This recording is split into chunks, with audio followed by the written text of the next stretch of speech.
Bonjour tout le monde, bienvenue à ce live d'immigration SCAT.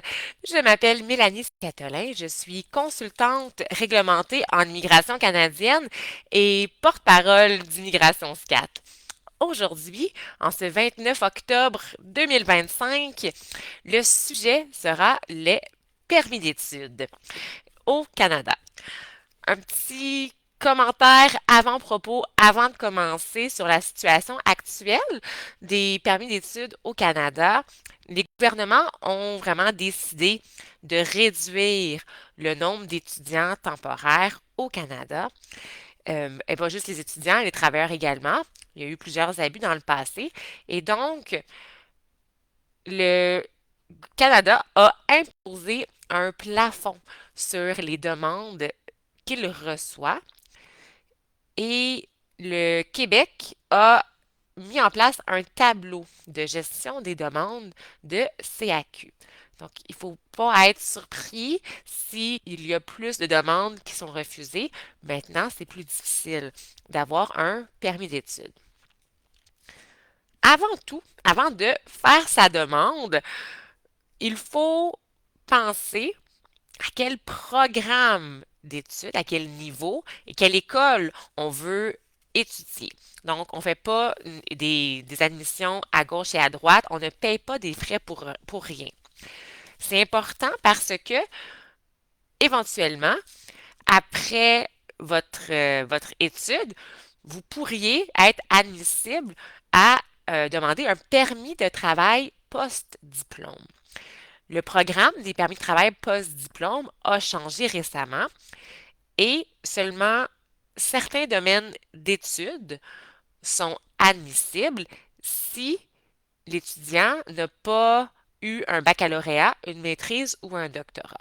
Donc, premier élément à garder en tête, vous pouvez aller sur le site du gouvernement pour voir quels programmes d'études sont admissibles. Et également, vous devez étudier dans un établissement d'enseignement désigné pour pouvoir demander votre permis de travail post-diplôme. Alors déjà là, dès le départ, vérifiez si l'école où vous désirez aller est un établissement d'enseignement désigné et si le programme est admissible. Toutes les informations se retrouvent en ligne, mais c'est important de garder ça en tête avant de payer des frais ou quoi que ce soit. Et donc, une fois que vous avez fait ces vérifications préalables-là, quand on veut étudier au Québec, on doit obtenir en premier un certificat d'acceptation du Québec, un CAQ. Et c'est là que vous devez aller sur le site du MIFI et voir le tableau de gestion des demandes. Parce qu'il y a seulement certaines places, un certain nombre de places par établissement.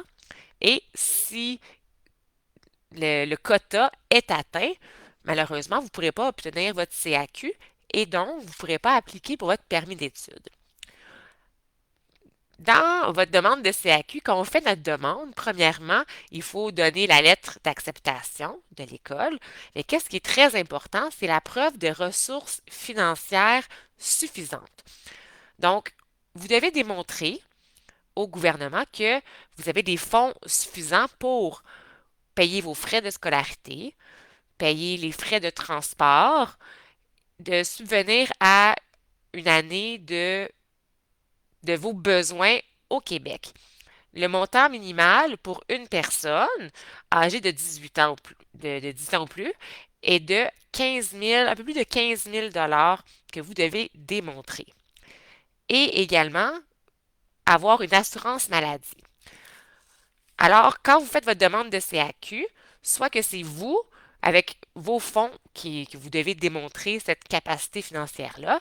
Si c'est quelqu'un d'autre, eh bien, l'autre personne doit signer une déclaration de soutien financier, mais également prouver qu'elle a ces ressources financières suffisantes. C'est important. Et l'assurance maladie, donc vous devez la mettre en preuve que vous en avez une et vous devez la conserver tout au long de votre CAQ. Parce que si vous voulez renouveler votre permis d'études, éventuellement, ça va vous prendre un nouveau CAQ et le règlement de l'immigration du Québec mentionne que vous devez, tout au long de vos études, maintenir une assurance maladie valide. Et donc, si vous faites par la suite une nouvelle demande de CAQ et que vous n'êtes pas en mesure de prouver cela, eh bien, votre demande de CAQ va être refusée. Alors, dès le départ, on garde ça en tête. Et là, une fois qu'on a le CAQ, pour ceux qui veulent étudier au Québec, là, on peut faire sa demande de permis d'études à IRCC. De façon générale, c'est toujours de l'étranger. Donc, on envoie à l'ambassade en ligne. C'est l'ambassade, pardon, qui traite la demande, sauf si vous êtes un étudiant qui est déjà au Canada en statut et qui demandait une prolongation de votre permis d'études. Et là, plusieurs choses sont approuvées à IRCC. Entre autres, outre la lettre d'admission, vous devez également prouver de nouveau la preuve de vos ressources financières. Et là, ça doit être des documents à jour. Donc, prenez pas ceux que vous avez donnés pour le CAQ s'ils sont trop vieux. Donc, on veut des documents actualisés. Également, ce que je suggère, une lettre explicative afin d'expliquer en quoi votre programme d'études au Canada est intéressant selon votre parcours et quelles opportunités professionnelles futures dans votre pays vous aurez grâce à vos études au Canada. On se rappelle, le statut étudiant est un statut temporaire, donc le gouvernement veut que vous leur démontriez que vous allez avoir une opportunité, un avantage à votre étude quand vous allez retourner dans votre pays. Vous pouvez avoir la double intention, donc de, oui, être étudiant avec un statut temporaire et éventuellement être résident permanent, mais chaque demande est complète et ce sera important de démontrer votre statut temporaire et qu'il y a un élastique dans votre demande de permis d'études.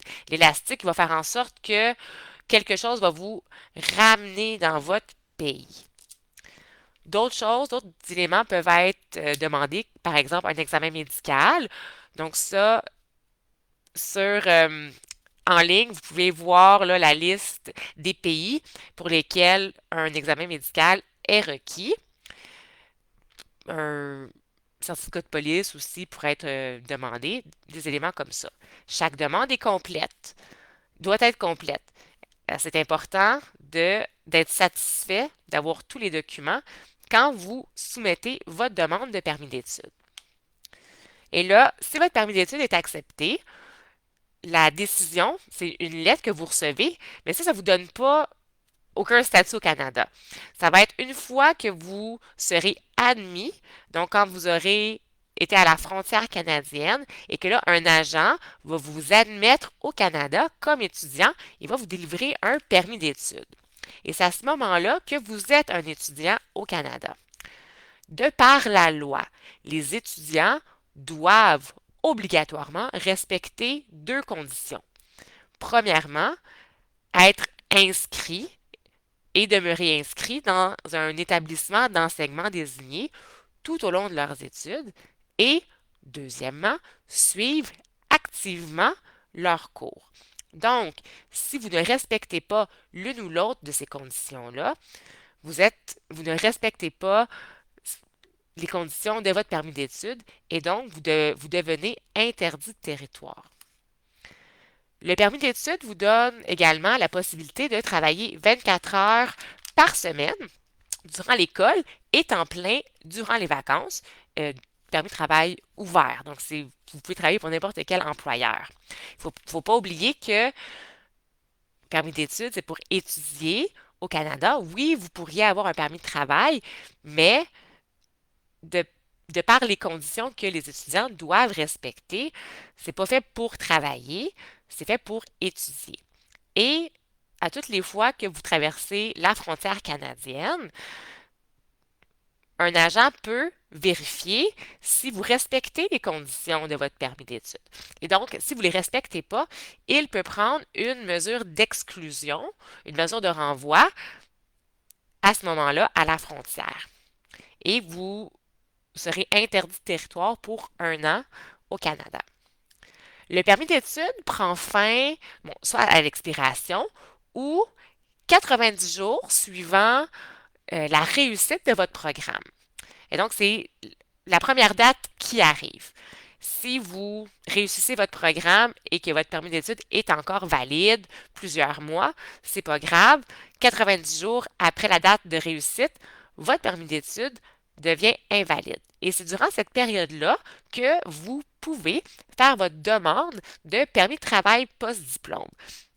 D'où le délai de 90 jours.